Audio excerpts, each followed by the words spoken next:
Well, welcome back to Key Philosophies. In these segments, we will be reading from the greatest works of Kalil Gibran, 12 books in one Omnibus edition.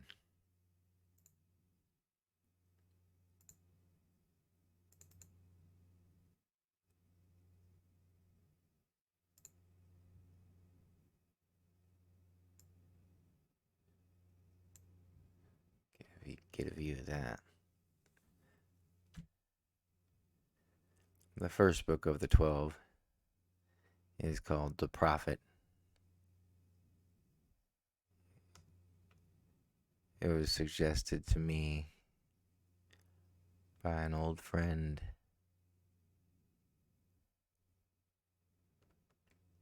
So this one's for you, buddy.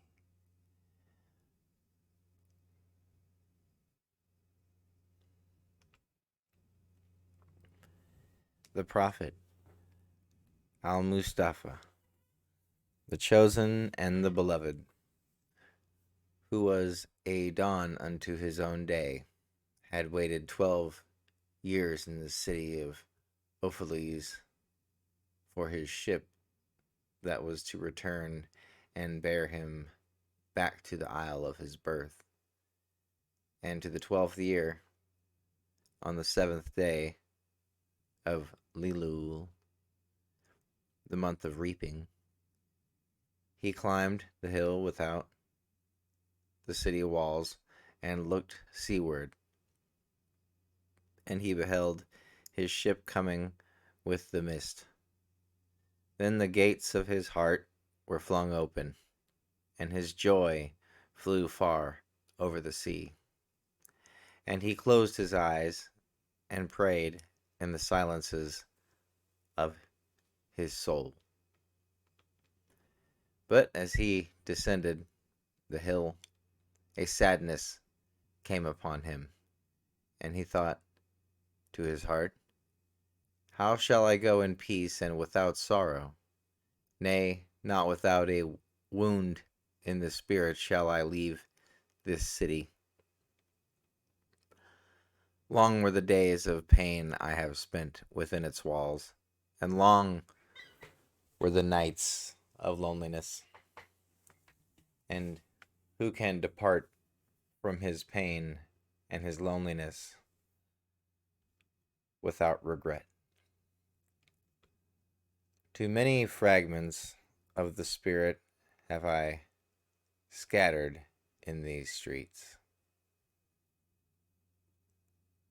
Too many fragments of the Spirit have I scattered in these streets, and too many are the children of my longing that walk naked among these hills, and I cannot withdraw from them without a burden and an ache. It is not a garment I cast off this day, but a skin that I tear with my own hands. Nor is it a thought I leave behind me, but a heart made sweet with hunger and with thirst. Yet I cannot tarry longer. The sea that calls all things unto her calls me, and I must embark. For to say, though the hours burn in the night, is to freeze and crystallize and be bound in a mold. Fain would I take with me all that is here, but how shall I? A voice cannot carry the tongue and the lips that gave it wings. Alone must it seek the ether, and alone and without his nest shall the eagle fly across the sun. Now when he reached the foot of the hill, he turned again toward the sea, and he saw his ship approaching the harbor, and upon her prow the mariners, the men of his own land.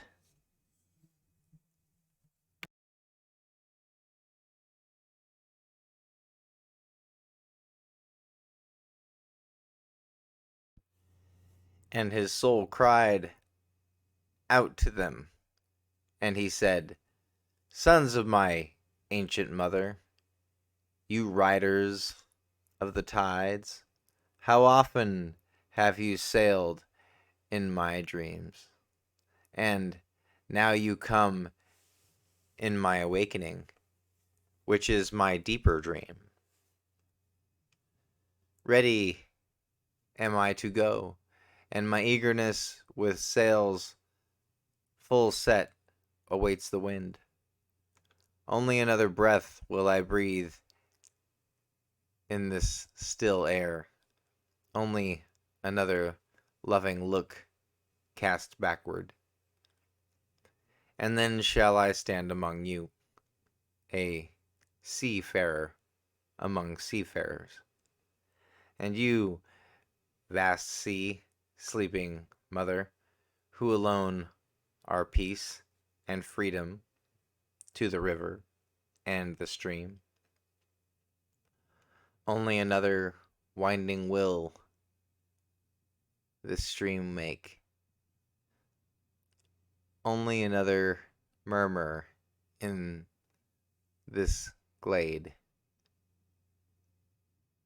And then I shall come to you, a boundless drop to a boundless ocean. And as he walked, he saw from afar men and women leaving their fields and their vineyards and hastening towards the city gates. And he heard their voices calling his name and shouting from field to field, telling one another of the coming of his ship. And he said to himself, Shall the day of parting be the day of gathering? And shall it be said that my eve was in truth my dawn? And what shall I give unto him who has left his plough in mid-furrow, or to him who has stopped the wheel of his winepress? Shall my heart become a tree, heavy laden with fruit, that I may gather and give unto them? And shall my desires flow like a fountain, that I may fill their cups? Am I a harp, that the hand of the mighty may touch me, or a flute, that his breath may pass through me? A seeker of silences a seeker of silences am I, and what treasure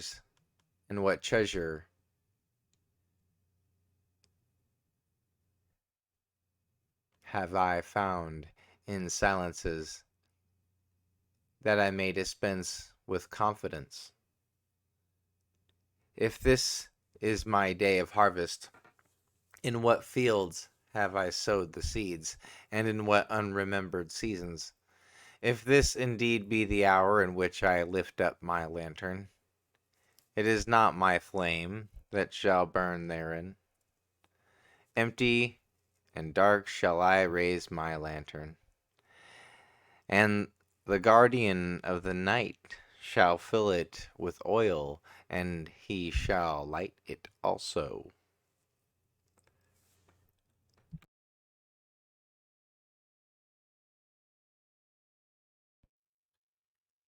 These things he said in words, but much in his heart remained unsaid, for he himself could not speak his deeper secret. And when he entered into the city, all the people came to meet him, and they were crying out to him as with one voice. And the elders of the city stood forth and said, Go not yet away from us. A noontide have you been in our twilight, and your youth has given us dreams to dream. No stranger are you among us, nor a guest, but our son and our dearly beloved. Suffer not yet our eyes to hunger for your face. And the priests and the priestesses said unto him, Let not the waves of the sea separate us now, and the years you have spent in the midst become a memory.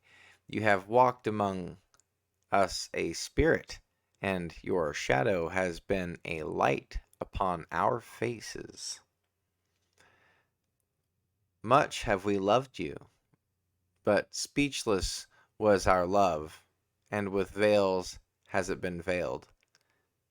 Yet now it cries aloud unto you, and would stand revealed before you.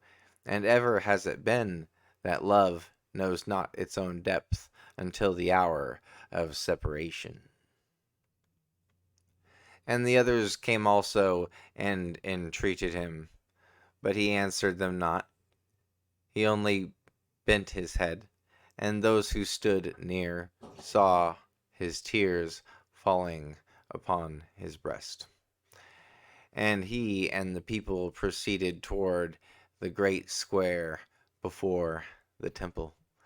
And there came out of the sanctuary a woman whose name was Al-Mitra, and she was a seeress. And he looked upon her with exceeding tenderness, for it was she who had first sought and believed in him when he had been but a day in their city. And she hailed him, saying, Prophet of God, in quest of the uttermost long have you searched the distances for your ship, and now your ship has come, and you must needs go.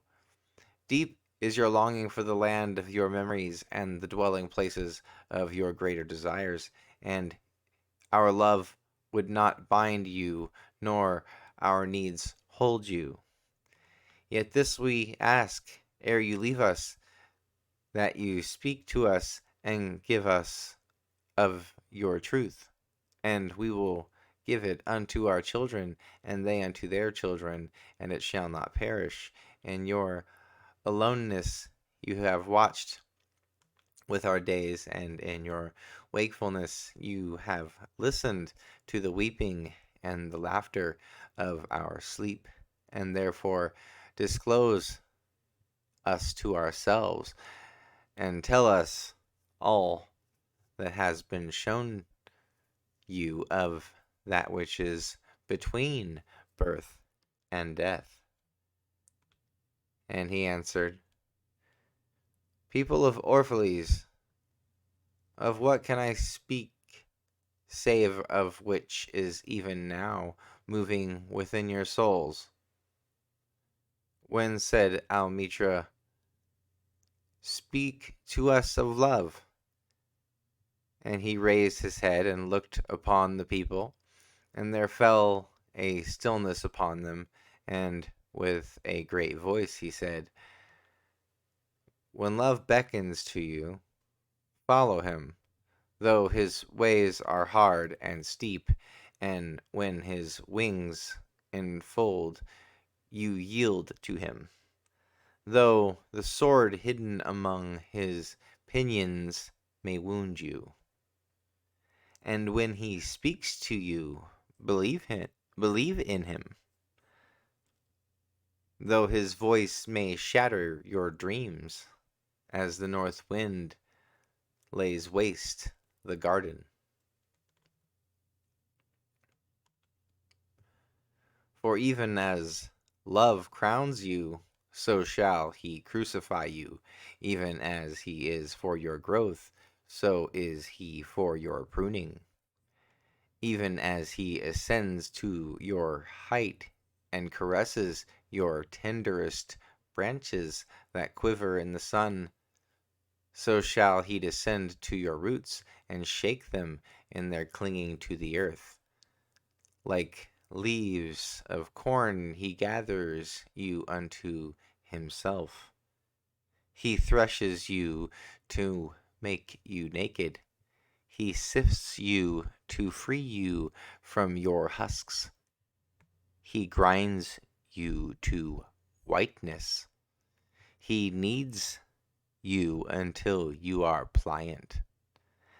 And then he assigns you his sacred fire, that you may come, that you may become sacred bread for God's sacred feast. All these things shall love do unto you, that you may know the secrets of your heart, and in that knowledge become a fragment of life's heart. But if in your fear you would seek only love's peace and love's pleasure, then it is better for you that you cover your nakedness and pass out of love's threshing floor into the seasonless world, where you shall laugh, but not all of your laughter, and weep, but not all of your tears.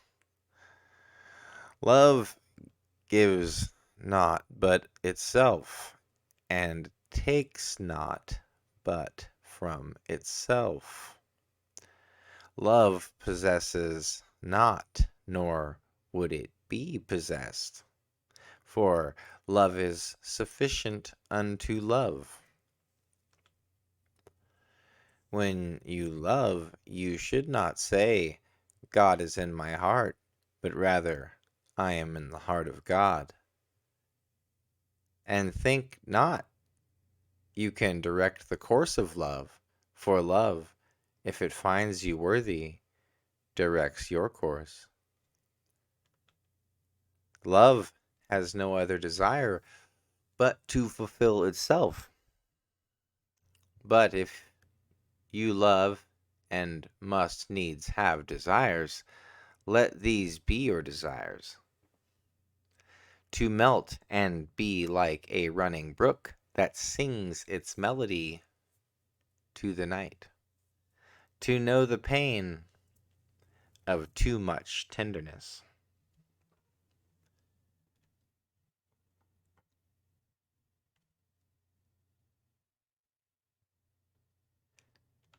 to be wounded by your own understanding of love, and to bleed willingly and joyfully, to wake at dawn with a winged heart and give thanks for another day of loving, to rest at the noon hour and meditates love's ecstasy, to rest at the noon hour and meditate love's ecstasy, to return home at eventide with gratitude, and then to sleep with a prayer for the beloved in your heart and a song of praise upon your lips.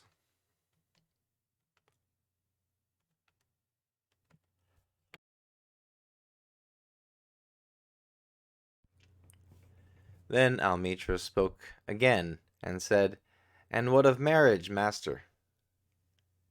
And he answered, saying, You were born together, and together you shall be forevermore. You shall be together when the white wings of death scatter your days. Aye, you shall be together even in the silent memory of God. But let there be spaces in your togetherness, and let the winds of the heavens dance between you.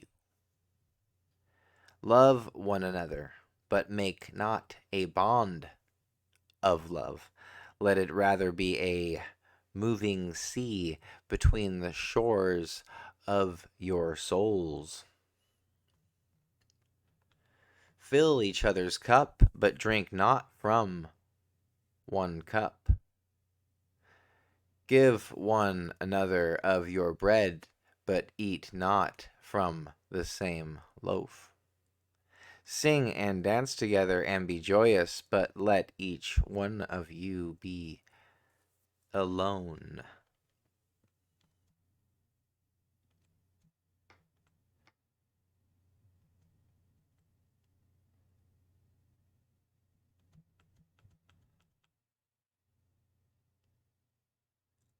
These were all drawn by Kalil Gibran, by the way. Even as the strings of a lute are alone, though they quiver with the same music. Give your hearts, but not into each other's keeping, for only the hand of life can contain your hearts. And stand together, yet not too near together, for the pillars of the temple stand apart, and the oak tree and the cypress grow not in each other's shadow.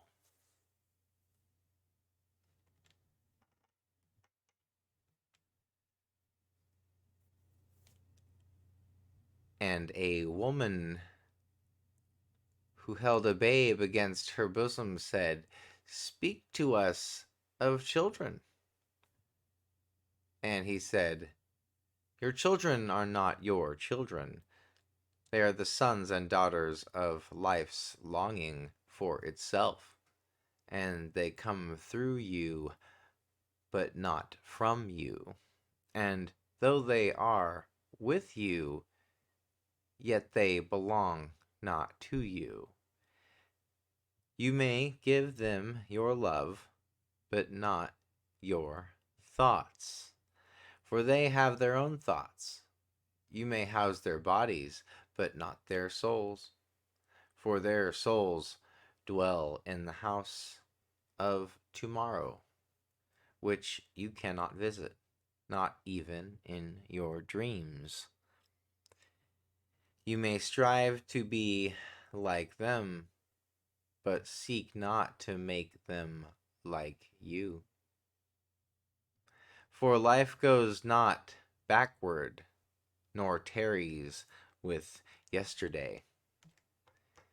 You are the bows from which your children, as living arrows, are sent forth.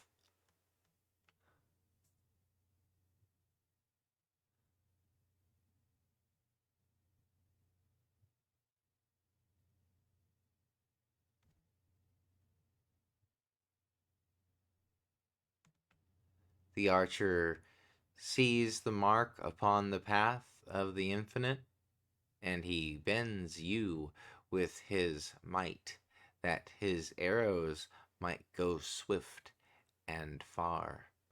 Let your bending in the archer's hand be for gladness, for even as he loves the arrow that flies, so he loves also the bow that is stable.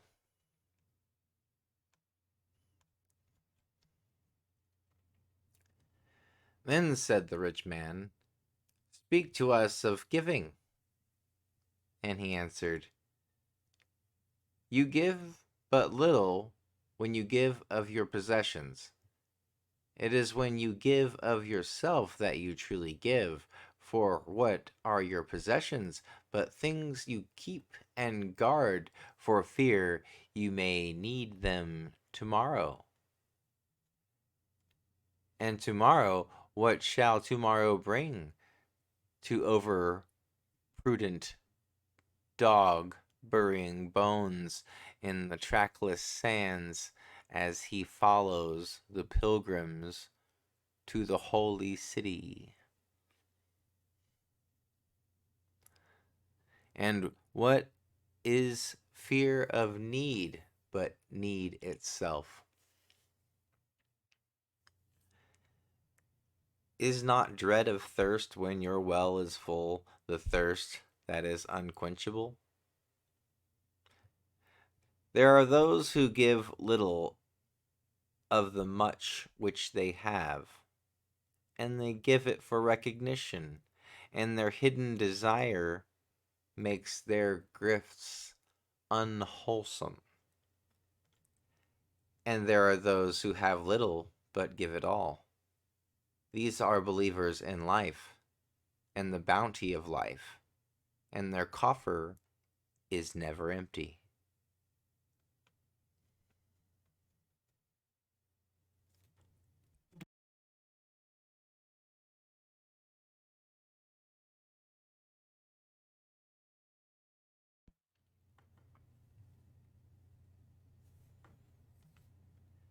There are those who give with joy, and that joy is their reward. And there are those who give with pain, and that pain is their baptism. And there are those who give and know not pain in giving, nor do they seek in joy, nor give with mindfulness of virtue, yet they give as in yonder valley the myrtle breathes its fragrance into space. Though the hands of such as these God speaks, and from behind their eyes he smiles upon the earth. It is well to give when asked, but it is better to give unasked, through understanding. And to the open-handed, the search for one who shall receive is joy greater than giving. And is there aught you would withhold? All you have shall some day be given. Therefore give it now, that the season of giving may be yours, and not your inheritors. You often say, I would give, but only to the deserving. The trees in your orchards say not so, nor the flocks in your pasture. They give that they may live. They give that they may live. For to withhold is to perish. Surely he who is worthy to receive his days and his nights is worthy of all else from you. And he who has deserved to drink from the ocean of life deserves to fill his cup from your little stream. And what desert greater shall there be than that which lies in the courage and the confidence, nay, the charity of receiving? And who are you that men shall rend their bosom and unveil their pride, that you may see their worth naked and their pride unabashed? See first that you yourself deserve to be a giver and an instrument of giving. For in truth it is life that gives unto life, while you who deem yourself a giver are but a witness.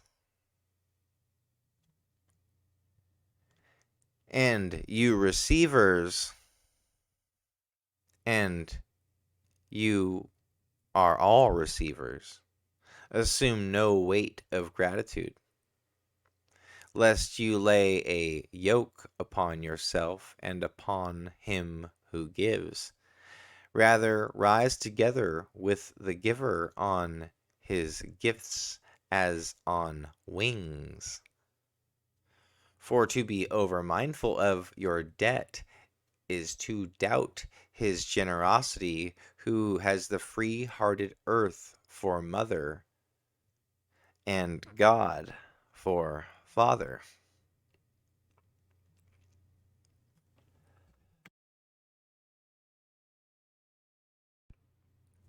Then an old man, a keeper of an inn, said, "Speak to us of eating and drinking." And he said, "Would that you could live on the fragrance of the earth, and, like an air plant, be sustained by the light. But since you must kill to eat, and rob the newly born of its mother's milk to quench your thirst, let it be an act of worship. And let your board stand an altar on which the pure and the innocent of forest and plain are sacrificed, for that which is purer and still more innocent in man. When you kill a beast, say to him in your heart, "Be the same power that slays you, I too am slain, and I too shall be consumed." For the law that delivered you into my hand shall deliver me into a mightier hand. Your blood and my blood is naught but the sap that feeds the tree of heaven. And when you crush an apple with your teeth, say to it in your heart, "Your seed shall live in my body, and the buds of your marrow shall blossom in my heart, and your fragrance shall be my breath, and together we shall rejoice through all the seasons." And in the autumn, when you gather the grapes of your vineyard for the winepress, say in your heart, "I too am a vineyard, and my fruit shall be gathered for the winepress." And like new wine I shall be kept in eternal vessels. And in winter, when you draw the wine, let there be in your heart a song for each cup. And let there be in the song a remembrance for the autumn days, and for the vineyard, and for the winepress.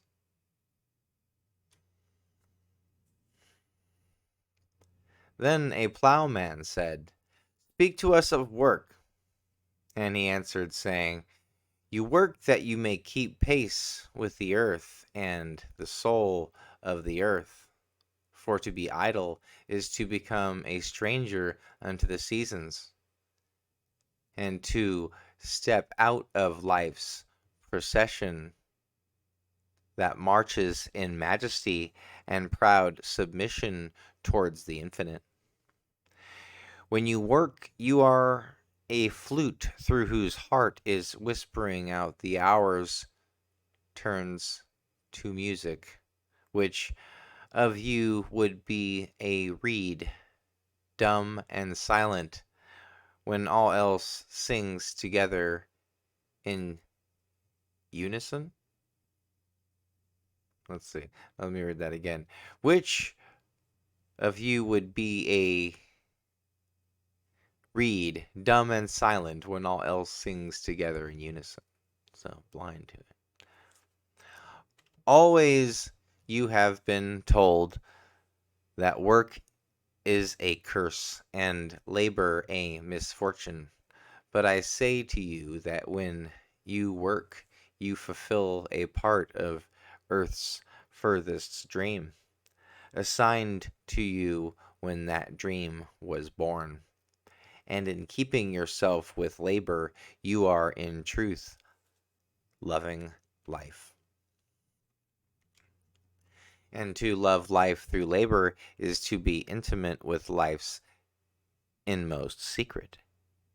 But if in your pain call birth an affliction, and the support of the flesh a curse written upon your brow, then I answer that not but the sweat of your brow shall wash away that which is written.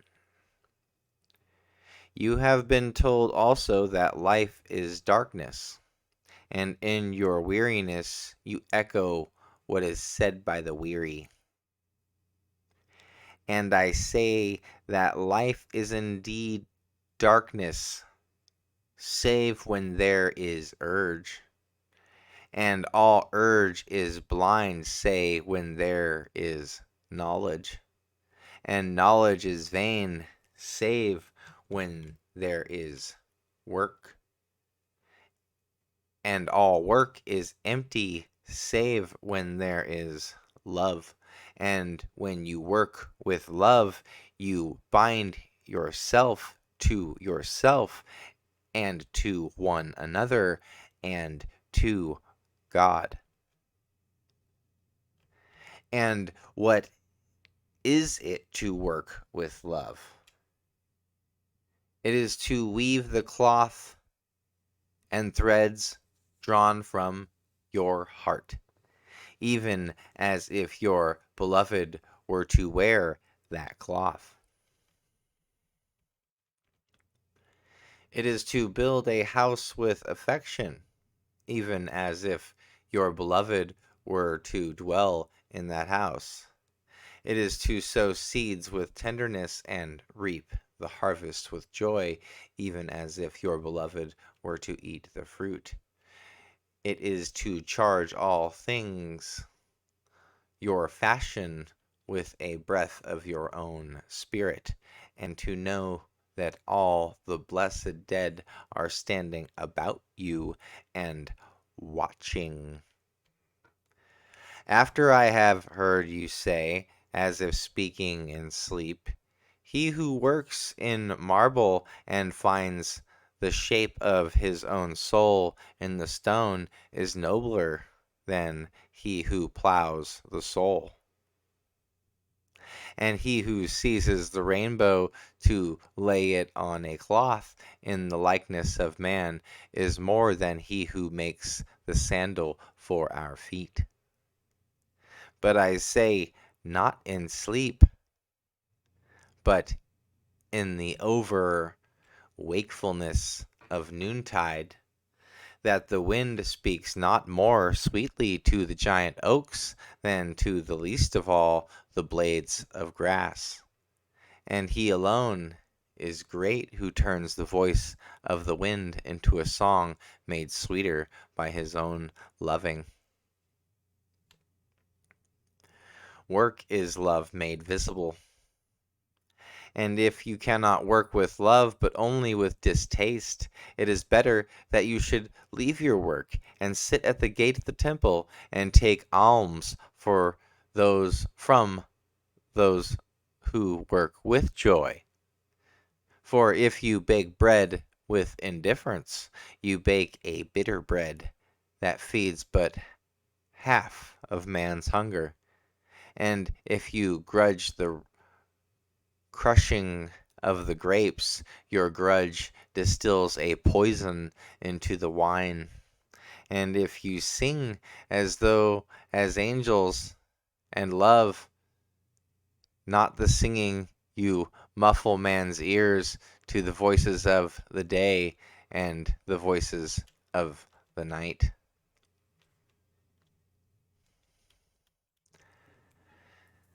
Then a woman said, "Speak to us of joy and sorrow." And he answered, "Your joy is your sorrow unmasked, and The self same well from which your laughter rises was often filled with your tears. And how else can it be? The deeper that sorrow carves into your being, the more joy you can contain.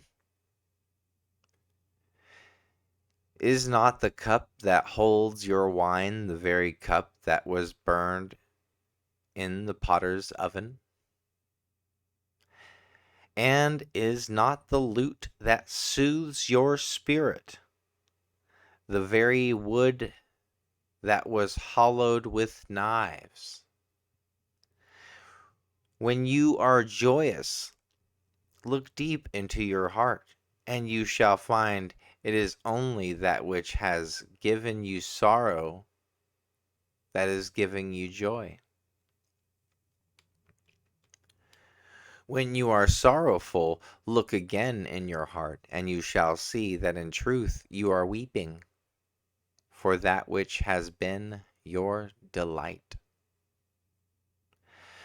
Some of you say, joy is greater than sorrow, and others say, nay, sorrow is the greater. But I say unto you, they are inseparable. Together they come, and when one sits alone with you at your board, remember that the other is asleep upon your bed. Verily, you are suspended like scales between your sorrow and your joy. Only when you are empty are you at standstill and balanced. When the treasure keeper lifts you to weigh his gold and his silver, needs must your joy or your sorrow rise or fall.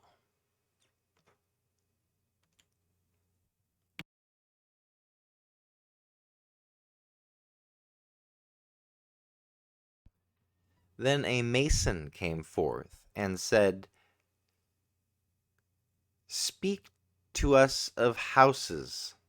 And he answered and said, build of your imaginings a bower in the wilderness, ere you build a house within the city walls. For even as you have come, for even as you have homecomings in your twilight, so has the wanderer in you, the ever distant and alone. Your house is your larger body. It grows in the sun and sleeps in the stillness of the night, and it is not dreamless. Does not your house dream? And dreaming, leave the city for grove or hilltop? Would that I could gather your houses into my hand, like a sower scatter them in forests and meadow. Would the valleys were your were the valleys were your streets, and the green paths your alleys, and you might seek one another through vineyards, and come with fragrance of earth in your garments. But these things are not yet to be. In their fear your forefathers gathered you too near together, and that fear shall endure a little longer. A little longer shall your city walls separate your hearths from your fields. And tell me, people of Orphalese, what have you in these houses, and what is it you guard with fastened doors? Have you peace, the quiet urge that reveals your power? Have you remembrances, the glimmering arches that span the summits of the mind? Have you beauty that leads the heart from things fashioned of wood and stone to the holy mountain? Tell me, have you these in your houses? Or have you only comfort and the lust for comfort, that stealthy thing that enters the house as a guest and becomes a host and then a master? Aye, it becomes a tamer, and with hook and scourge makes puppets of your larger desires. Though its hands are silken, its heart is of iron. It lulls you to sleep only to stand by your bed and jeer in the dignity of the flesh. It makes mock of your sound senses and lays them in thistle down like fragile vessels. Verily, the lust for comfort murders the passion of the soul, and then walks grinning in the funeral.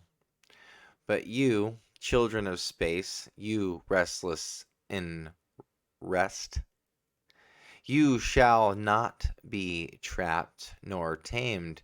Your house shall not, your house shall be not an anchor, but a mast. It shall not be a glistening film that covers a wound, but an eyelid that guards the eye. You shall not fold your wings that you may pass through doors, nor bend your heads that they strike not against the ceiling, nor fear to breathe lest walls should crack and fall down. You shall not dwell in tombs made by the dead for the living. And though of magnificence and splendor, your house shall not hold your secret, nor shelter your longing. For that which is boundless in you abides in the mansion of the sky, though whose door is the morning mist, and whose windows are the songs and the silences of the night.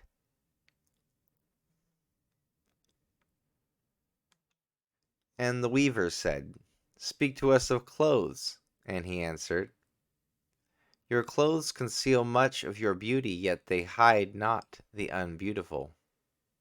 And though you seek in garments the freedom of privacy, you may find in them a harness and a chain.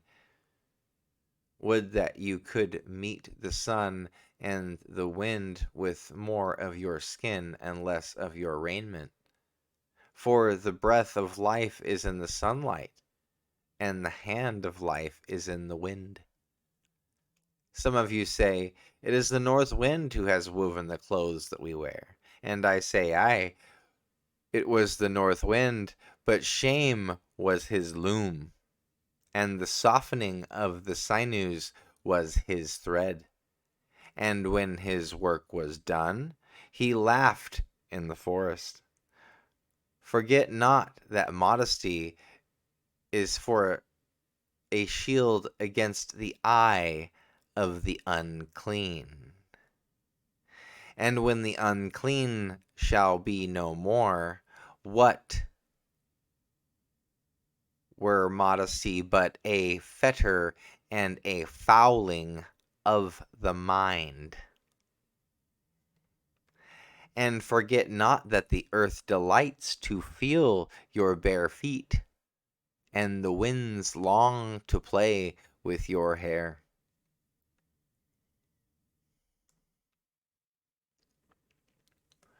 And the merchant said, Speak to us of buying and selling.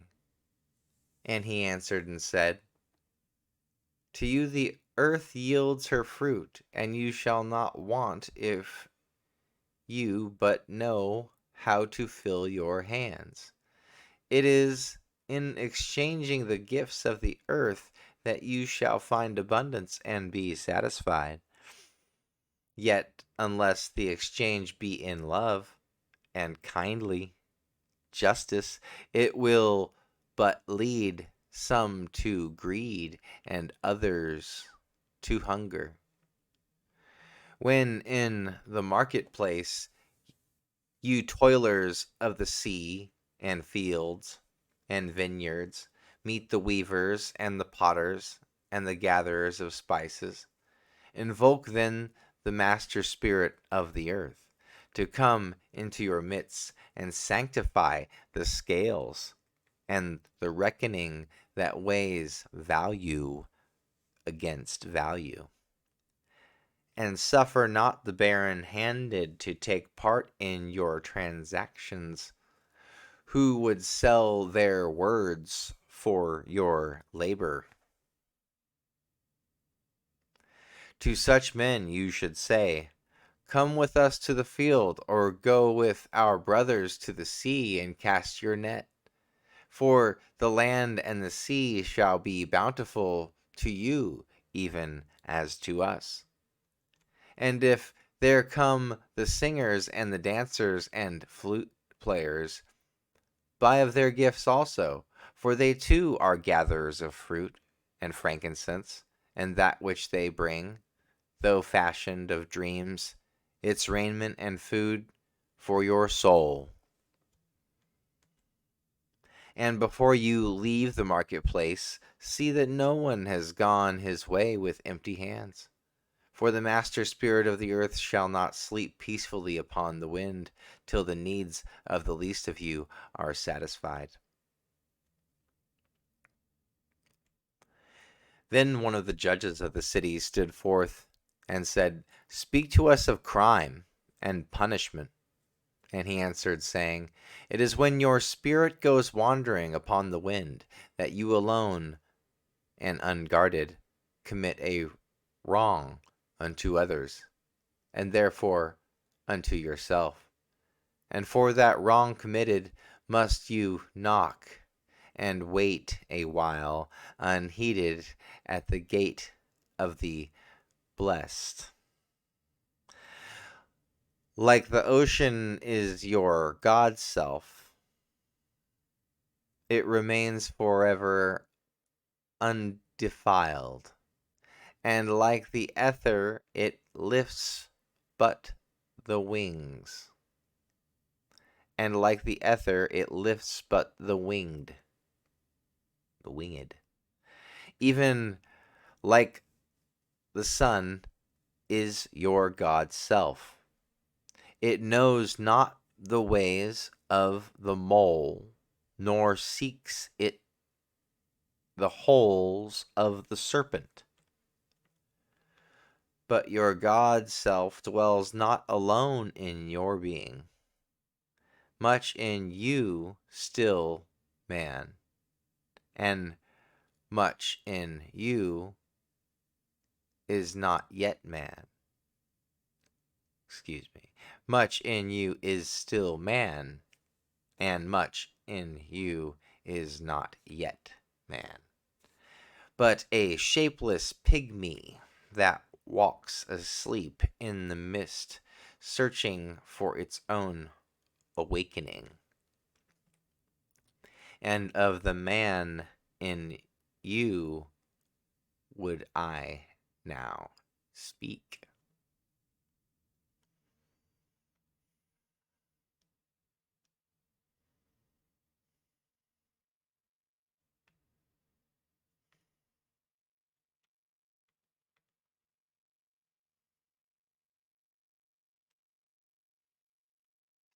For it is he, and not your God's self, nor the pygmy in the mist that knows crime and the punishment of crime. Oftentimes have I heard you speak of one who commits a wrong as though he were not one of you, but a stranger unto you, and an intruder upon your world. But I say that even as the holy and the righteous cannot rise beyond the highest which is in each one of you. So the wicked and the weak cannot fall lower than the lowest which is in you also. And as a single leaf turns not yellow but with the silent knowledge of the whole tree, so the wrongdoer cannot do wrong without the hidden will of all of you, or will of you all. Like a procession, you walk together towards your God self. You are the way and the wayfarers. And when one of you falls down, he falls for those behind him, a caution against the stumbling stone. Aye, he falls for those ahead of him, who, though faster and surer of foot, yet removed not the stumbling stone. And this also, though the word lie heavy upon your hearts. The murderer is not unaccountable for his own murder, and the robbed is not blameless in being robbed. The righteous is not innocent of the deeds of the wicked, and the white-handed is not clean in the doings of the felon. Yea, the guilty is oftentimes the victim of the injured, and still more often the condemned is the burden bearer for the guiltless and unblamed. You cannot separate the just from the unjust, and the good from the wicked, for they stand together before the face of the sun, even as the black thread and the white are woven together. And when the black threads break, and the weaver shall look into the whole cloth, he shall examine the loom also. If any of you would bring to judgment the unfaithful wife, let him also weigh the heart of her husband in scales, and measure his soul with measurements. And let him who would lash the offender look unto the spirit of the offended. And if any of you would punish in the name of righteousness and lay the axe unto the evil tree, let him see to its roots.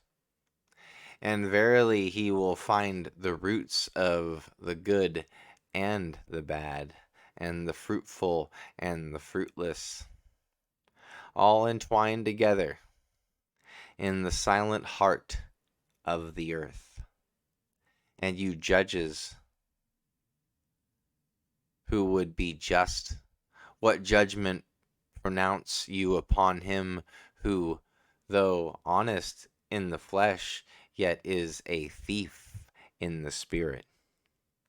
What penalty lay you upon him who slays in the flesh, yet is himself slain in the spirit? And how prosecute you him who in action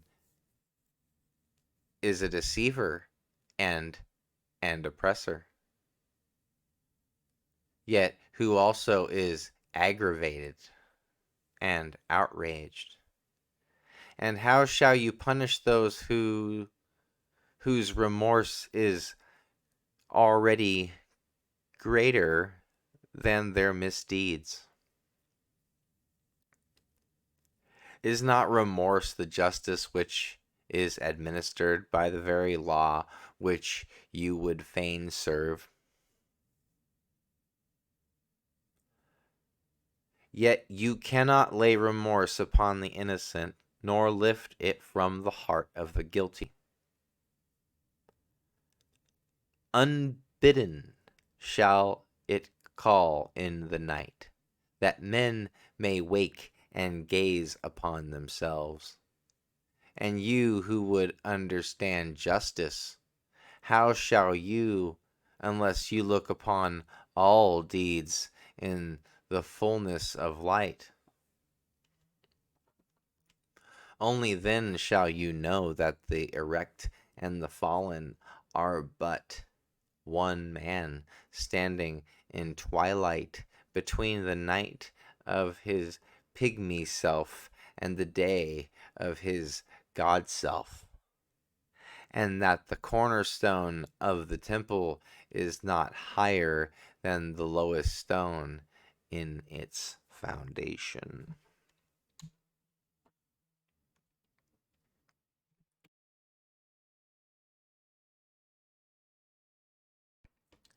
Then the lawyer said, "But what of our laws, master?" And he answered, "You delight in laying down laws, yet you delight more in breaking them, like children playing by the ocean who build sand towers with constancy and then destroy them with laughter. But while you build your sand towers in the ocean, brings more sand to the shore. Excuse me. But while you build more sand towers in the ocean, it brings more sand to the shore. And when you destroy them, the ocean laughs with you. Verily, the ocean laughs always with the innocent. But what of those to whom life is not an ocean, and man-made laws are not sand towers, but to whom life is a rock, and the law a chisel with which they would carve it in their own likeness? What of the cripple who hates dancers? What of the ox who loves his yoke, and deems the elk and deer of the forest stray and vagrant things? What of the old serpent who cannot shed his skin, and calls the others naked and shameless? And of him who comes early to the wedding feast, and when overfed and tired, goes his way, saying that all feasts are violation, and all feasters lawbreakers? What shall I say of these, save that they too stand in the sunlight, but with their backs to the sun? They see only their shadows, and their shadows are their law. And what is the sun to them but a caster of shadows? And what is it to acknowledge the laws but to stoop down and trace their shadows upon the earth? But you who walk facing the sun, what images drawn on the earth can hold you? You who travel with the wind, what weather vane shall direct your course? What man's law shall bind you if you break your yoke but upon no man's prison door? What law shall you fear if you dance but stumble against no man's iron chains? And who is he that shall bring you to judgment if you tear off your garment, yet leave it in no man's path?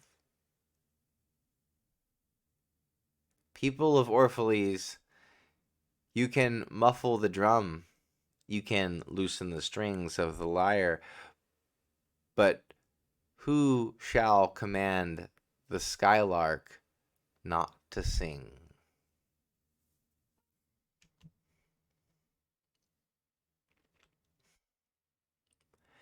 And the orator said, "Speak to us of freedom." And he said, "At the city gate and by your fireside I have seen you prostrate yourself and worship your own freedom, even as slaves humble themselves before a tyrant and praise him though he slays them. I, in the grove of the temple and in the shadow of the citadel, I have seen the freest among you wear their freedom as a yoke and a handcuff. And my heart bled within me, for you can only be free when even the desire of seeking freedom becomes a harness to you. And when you cease to speak of freedom as a goal and a fulfillment, you shall be free indeed when your days are not without a care, nor your nights without a want and a grief, but rather when these things girdle your life, yet you rise above them naked and unbound. And how shall you rise beyond your days and nights unless you break the chains which you, at the dawn of your understanding, have fastened around your noon hour? In truth, that which you call freedom is the strongest of these chains, though its links glitter in the sun and dazzle your eyes. And what is it but fragments of your own self you would discard that you may become free? If it is an unjust law you would abolish, that law was written with your own hand upon your own forehead.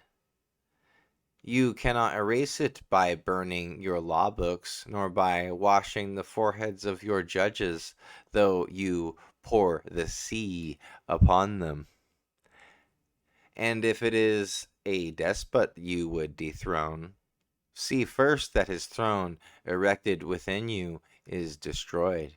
For how can a tyrant rule the free and the proud?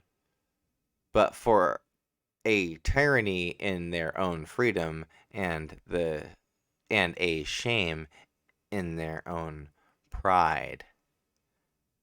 I'll read that again. For how can a tyrant rule the free and the proud, but for a tyranny in their own freedom and a shame in their own pride? And if it is a care you would cast off, that care has been chosen by you rather than imposed upon you. And if it is a fear you would dispel, the seat of that fear is in your heart and not in the hand of the feared. Verily, all things move within your being in constant half embrace, the desired and the dreaded, the repugnant and the cherished, the pursued and that which you would escape. These things move within you as light and shadow in pairs that cling. And when the shadow fades and is no more, the light that lingers becomes a shadow to another light. And thus your freedom, when it loses its fetters, becomes itself the fetter of a greater freedom.